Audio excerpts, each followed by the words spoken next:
Untuk situasi lagi seorang, saya rasa dia adalah salah satu aset, akan jadi, dan boleh katakan salah satu aset terbesar Indonesia, kerana sudah main 100 lebih game di La Liga, 100 lebih game di English Premier League. Dan saya rasa jikalau Indonesia tidak ambil dia, itu adalah salah satu rugi yang amat besar, which is Jordi Amat. Dan Jordi Amat akan bermain dan akan jadi pemain Johor Darul Ta'zim. Okey. Jadi Jordi Amat memang betul nenek dia daripada Makassar, tak silap saya. Jadi memang betul ada darah Indonesia. Dan dia pun memang nak sangat ingin main untuk negara dia. Dia bersemangat untuk main untuk Indonesia.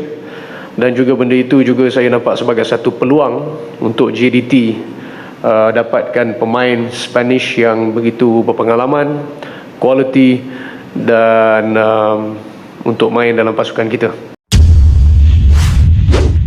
Kayat ulang syukur. Ya teman-teman, itu merupakan pernyataan dari pemilik klub Johor Darul Ta'zim, klub asal Malaysia, Tunku Ismail Sultan Ibrahim, yang mengatakan bahwa Jordi Amat, pemain naturalisasi dari Indonesia, Jordi Amat akan bermain di Johor Darul Ta'zim, tim garis bawahi asal Malaysia, dari Eropa menuju Asia Tenggara. Dan ini menjadi dilema bagi Jordi Amat juga. Mengapa? Karena banyak sekali supporter-supporter asal Indonesia secara khusus, teman-teman, mempertanyakan keputusan tersebut. Kenapa dari Eropa pindah ke Asia Tenggara? Nah, nanti aku tampilkan beberapa cuplikan video dari pemilik klub Johor Darul Ta'zim, Tunku Ismail Sultan Ibrahim, yang menjawab statement-statement tersebut. Salah satunya yang banyak sekali orang-orang, teman-teman, yang mengatakan Johor Darul Ta'zim ini sama, setara dengan level-level klub yang ada di Liga Asia Tenggara. Dijawab oleh Tunku Ismail Sultan Ibrahim. Dan nanti juga ada beberapa hal yang aku bahas juga dari video yang aku buat ini, tentunya dari pandangan pribadi aku sendiri.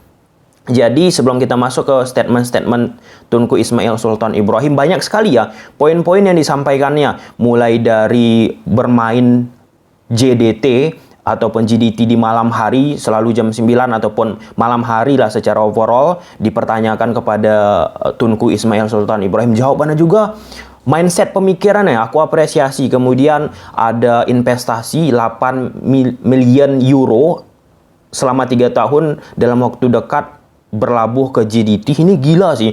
Dan banyak lagi lainnya, teman-teman. Jadi beberapa waktu yang lalu aku ke Pulau Pinang, teman-teman, di Malaysia. Walaupun bukan di Johor Darul Ta'zim ya, di Johornya aku datang, tetapi secara langsung aku tanya juga lah pandangan-pandangan warga sekitar terkait tentang Tunku Ismail Sultan Ibrahim, secara khusus Johor Darul Ta'zim juga.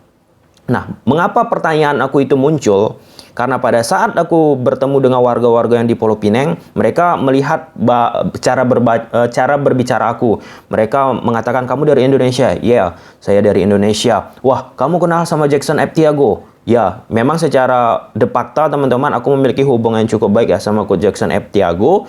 Dan orang-orang Pulau Pinang sangat suka dengan Coach Jackson Eptiago, keramahannya dan lain sebagainya. Dan for your information, Coach Jackson Eptiago kan pernah menjadi pelatih salah satu klub di Pulau Pinang. Sampai situ jelas ya. Nah, pada saat terjadi diskusi tersebut, aku langsung menanyakan terkait tentang perkembangan situasi dari tim dari Malaysia yang terkenal, populer, teman-teman, membuat gebrakan-gebrakan yang luar biasa, yaitu Johor Darul Ta'zim. Bagaimana pandangan mereka? Dan bagaimana pandangan mereka tentang Tunku Ismail Sultan Ibrahim? Itu nggak bisa diikuti jawabannya. Untuk bisa mengelola Johor Darul Ta'zim seperti ini, untuk mengikuti treatment apa yang dilakukan oleh Tunku Ismail Sultan Ibrahim, pemilik JDT, itu nggak bisa diikuti. Makanya dia berbeda sama tim-tim dari Liga Malaysia yang lain. Jadi dari warga-warga sekitaran Malaysia saja mengatakan JDT itu kelasnya udah beda banget dengan tim-tim dari Liga Malaysia lainnya. Pun halnya mereka menyinggung beberapa tim dari liga-liga ASEAN lainnya. Udah kelasnya itu kelas beda JDT. Mereka klaim mereka punya training center dan bahkan teman-teman, bahkan ya secara berseloroh ya, bercanda, bahkan mereka mengatakan pemain-pemain dari Malaysia itu salah satu impiannya untuk bermain di JDT karena secara finansial lebih makmur, adil, dan sejahtera. Oke, kurang lebih seperti itu ya. Kita masuk dulu ke poin pertama tentang Jordi Amat. Jordi Amat akan bermain dan akan jadi pemain Johor Darul Takzim. Oke, pemilik JDT udah mengatakan Jordi Amat ke JDT. Lalu ditanya nih, apa yang membedakan JDT dengan tim-tim lainnya? Ditimpal oleh Tunku Ismail Sultan Ibrahim. Kami ada rahsia kami sendiri macam mana kami train pemain-pemain kami. Dan juga rotation di mana pemain-pemain dapat buat persiapan dengan betul, latihan dengan betul setiap tahun. This is situasi berkenaan dengan pemain yang kami akan sign. Nah, itu dia jawabannya, bahwa dikatakan oleh pemilik JDT ini ada rahasia-rahasia treatment yang disampaikan ataupun yang dilakukan oleh JDT yang nggak bisa dibicarakannya ke media, ke publik terkait tentang apa yang dilakukan kepada pemain-pemain secara personal, baik itu secara latihan, baik itu secara taktik, baik itu secara pemahaman dan lain sebagainya. Dan itu dia jamin tidak ada perbedaan ketika bermain di Eropa sama bermain di JDT. Bukan dikatakannya ketika bermain di Liga ASEAN, Asia Tenggara. Nah, mungkin ini menjadi salah satu mengapa juga Jordi Amat mengambil sikap untuk menerima dari pernyataan yang disampaikan oleh Tunku Ismail Sultan Ibrahim. Sampai situ jelas ya teman-teman ya.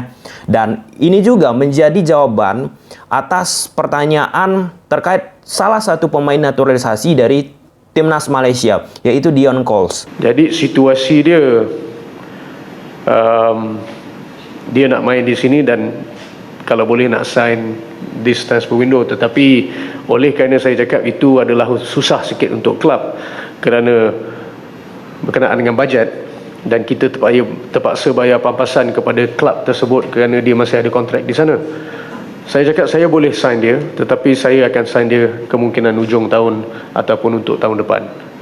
Jadi dia pun memang dia tahu main di Europe ni bukan senang, sangat kompetitif, dan dia rasa mungkin dia nak bermain di sini. Kerana saya rasa orang yang bijak aja dapat menilai projek bola sepak Johor Darul Takzim.